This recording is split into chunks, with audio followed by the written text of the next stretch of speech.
What's happening, everybody? It's Sean with reactions to the classics, and today we got another reaction to Bright Eyes, this time to their EP 4 Winds, brought to us by our friend, longtime supporter, and patron of the channel. Yeah, you guessed it if you've been watching the Bright Eyes. It's Caitlin. Thank you, Caitlin. Appreciate you. Appreciate all the patrons who make this thing go. If you'd like to support us in any way, check out that Patreon link below or the patron link on the end screen. We could not do it without him. We have a huge run through Bright Eyes albums, EPs. Just type Bright Eyes up above or look at the playlist. Almost all of them brought by Caitlin, so much appreciate that. Looking forward to doing this one. Had to dig deep for some research, but I found some stuff. It's an EP, so it's only 6 songs, but it is almost 28 minutes long, so almost as long as some other people's albums, so that is always a good thing. And it was released in March of 2007, went to 57 in the US. Now, the title track, of course, 4 Winds, is the first single from Cassadaga, the album, which these were kind of taken from the same time, and I'll get to that in a minute, but I do have a full album reaction of that.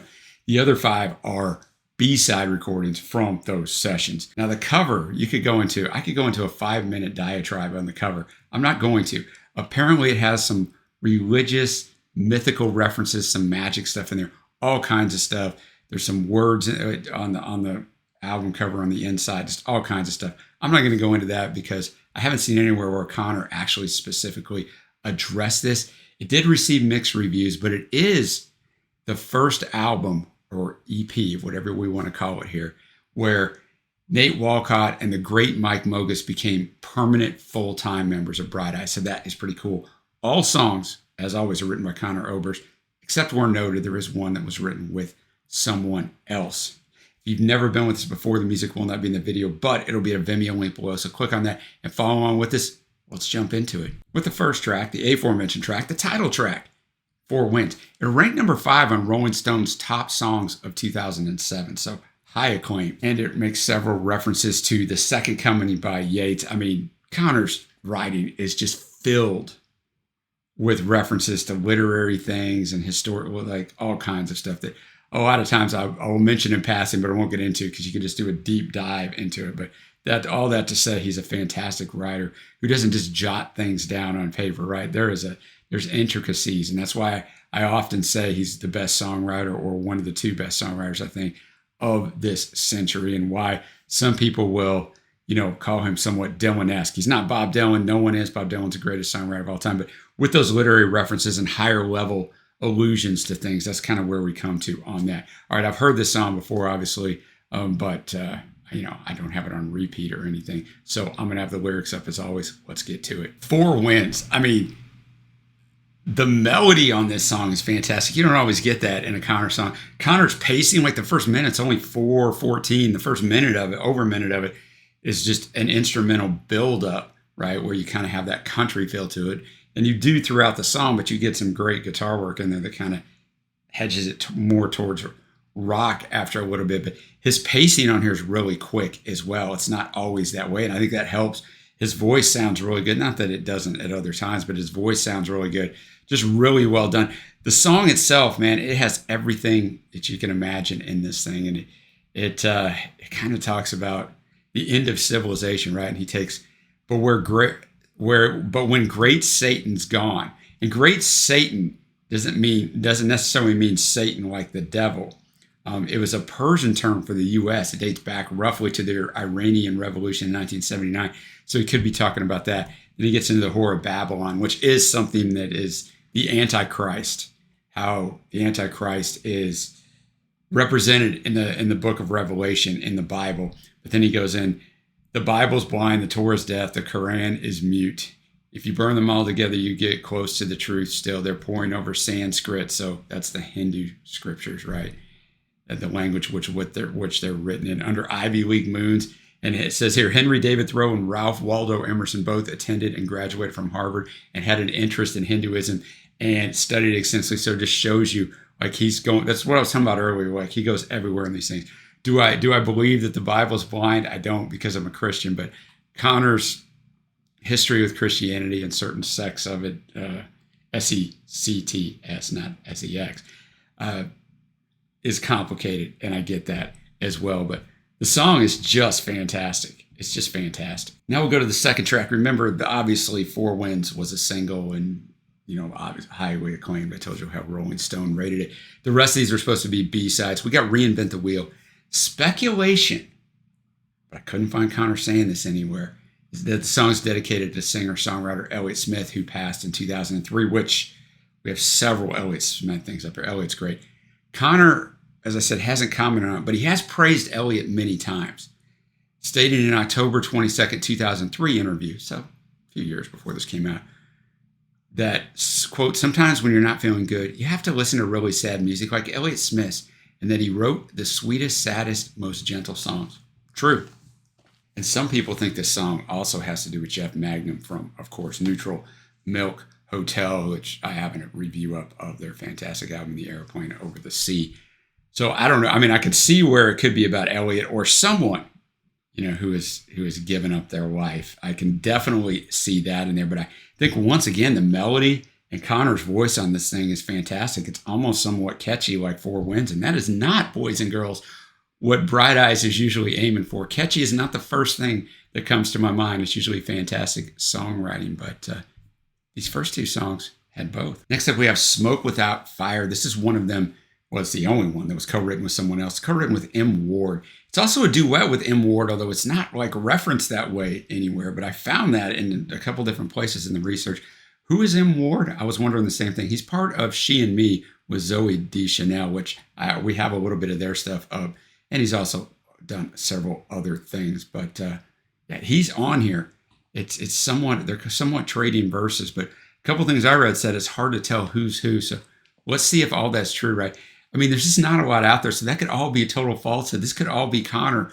Who knows? But let's see if we can find out. Okay, I could for sure tell when M. Ward came in after the little instrumental solo in the middle of it. But Connor does have a different sound to his voice, right? A different tone to his voice in this song.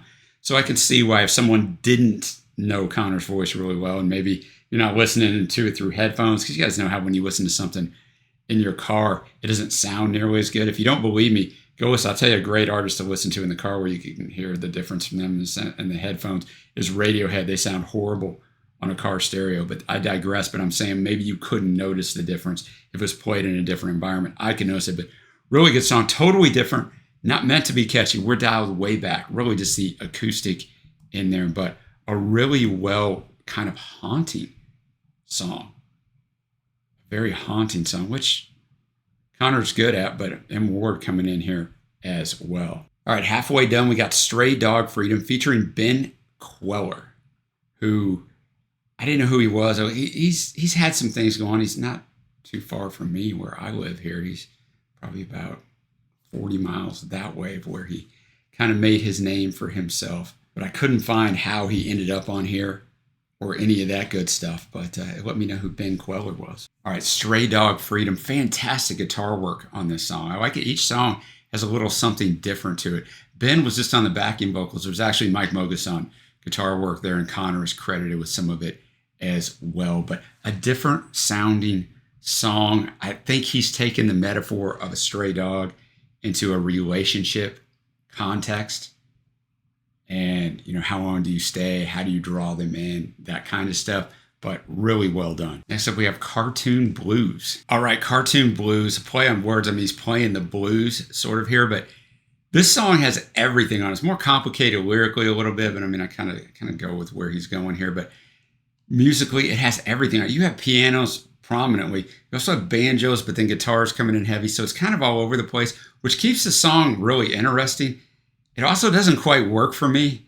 It's my least favorite song on here, but it's not a bad song. It's an interesting song. I say that in the best kind of way because of just what's going on arrangement-wise. Like, it's like, what's coming next? Like, what is this exactly you're thinking the whole time?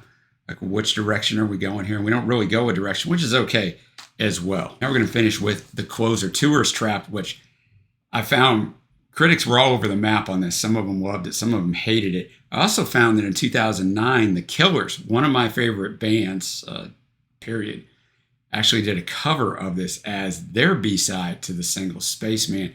Did I want to go listen to The Killers right away, this song, whenever I heard it? Yes, I did, but I did not. I will go listen to it right after I do the review of this because this is the last song. Tourist Trap, another song like Cartoon Blues that has a fascinating arrangement. Also everything in here. the percussion, the kind of sound that I don't even know what it was exactly that's playing behind him almost the entire time. Then the whistling comes in towards the end. It almost sounded like a harmonica. It could have been a flugelhorn because Mogis is credited with a flugelhorn on the album. There's not individual musicianship credits to songs. I wish there was, but there isn't. So just overall album. And what I wonder is if this song was more acoustic and just a really quiet song. It's almost what it sounds like to me. And then Mike Mogis, who obviously plays all these instruments in Bright Eyes, but also is the producer of this album and most of the albums, and just is a fantastic producer outside of Bright Eyes. I wonder if he went back in and added that so that there wasn't just so much quiet in the song. That's what it sounds like to me. That might not be the case at all. I'm just speculating from listening to who knows how much music I listen to a year. But that's what it sounds like. We went in and kind of pumped up the arrangement. The lyrics on here are fantastic. Some people think he's returning to Omaha, which he probably is, where he's from. It's not the road we used to know. They tore some buildings down. The traffic's like a pack of ducks. You know, the growth of a city, which when you're from there and you go back there, like he was out on tour, he didn't necessarily move away. But it's always striking how it's changed. And the things of your memories that you hold dear are gone, where other people who just moved in see it as progress. You see it as like, I don't know what I think of this. And I find myself still swimming through time. Afraid some days I've reached the shore. Thought that was a good line. Make yourself free, a man said to me. Now my heart is like an open door. And the road finally gave me back, but I don't think I'll unpack. So he's come home because I'm not sure if I live here anymore. So a man who has nowhere to go. And it's not my weight that makes me faint or the sugar in my blood, but the way these strangers stand so close. It's crowded. It's different. They say my name like a guessing game. Is that really you? Because now he's a little bit famous. No, I don't think it ever was. I mean, lyricism on this song is absolutely spot on. Now we're going to get to my favorite tracks. Honorable mentions: Reinvent the Wheel, Smoke Without Fire, the song with M. Ward, Stray Dog Freedom, the one with Ben Quiller, and this last one. I didn't like the arrangement, but I love the lyrics, so it's got to barely get in there as honorable mention. My fave is going to be Four Winds. It's a fantastic song. So 5 of the 6 songs are honorable mentions or faves. Now, how do I grade this? It's an EP and it's B-sides, so it's not meant to be some sort of flowing album, but it kind of is. It's got a lot of different things going on, so maybe it doesn't have that general tone or congruity going through it all, but I really did enjoy it. I'm going to give it, I guess I'm going to go a 7.75. I could be talked into going a lot higher on it, though. Some of these songs could definitely turn to faves, but let me know what you think of this down below. Like I said, it was a really, really well done EP. And with Bright Eyes, 28 minutes, almost 28 minutes, 6 songs, great songwriting. It's still almost like a full album. So let me know what your faves are down below. Thank you, Caitlin, as always, for bringing this. And until next time, guys, I will see you.